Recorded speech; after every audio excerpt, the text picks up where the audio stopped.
அஸ்ஸலாமு அலைக்கும் பிள்ளைகள். இன்றைக்கு நாங்கள் நூரானி காய்தாட 2வது பக்கத்தில் 3வது வரைய படிப்போம்.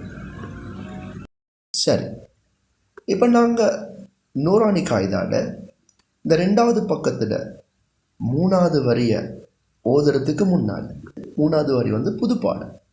3வது வரி என்ன பிள்ளைகள்? புதுப்பாடம். அப்போ நாங்கள் ஏற்கனவே படித்த அந்த 1வது வரி 2வது வரியை நல்லா மீட்டிக்கணும். அது 1வது 2வது வரி நல்ல பாடமாகும் வரையில் நாங்கள் 3வது வரிக்கு போகக்கூடாது. சரி, நாங்கள் 3வது வரி ஓதுறதுக்கு முன்னால் 1வது 2வது வரியை ஒரு தடவை ஓதி பார்ப்போம்.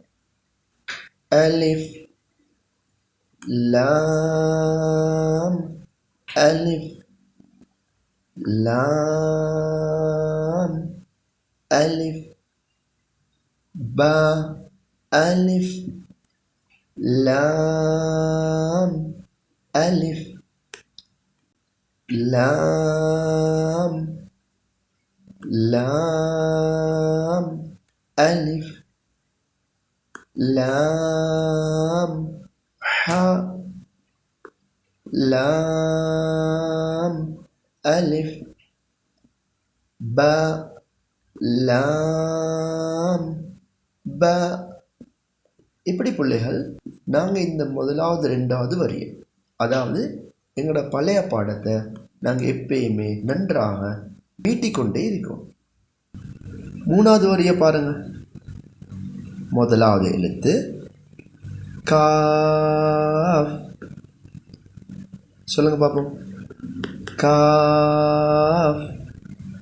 சரி, அடுத்த எழுத்து அதுவும் என்னது? காஃப். காஃப். 3வது எழுத்து, 3வது சொல்ல பார்ப்போம். காஃப் பா. காஃப் பா. 4வது சொல். காஃப் பா. காஃப் பா. 5வது சொல். காஃப் அலிஃப். காஃப் அலிஃப். சரி பிள்ளைகள், இந்த 3வது வரியை நாங்கள் திரும்ப திரும்ப நல்ல பாடம் வரும் வரையில் ஓதி பார்க்கணும். சரி பிள்ளைகள், இன்னொரு பாடத்தில் சந்திப்போம்.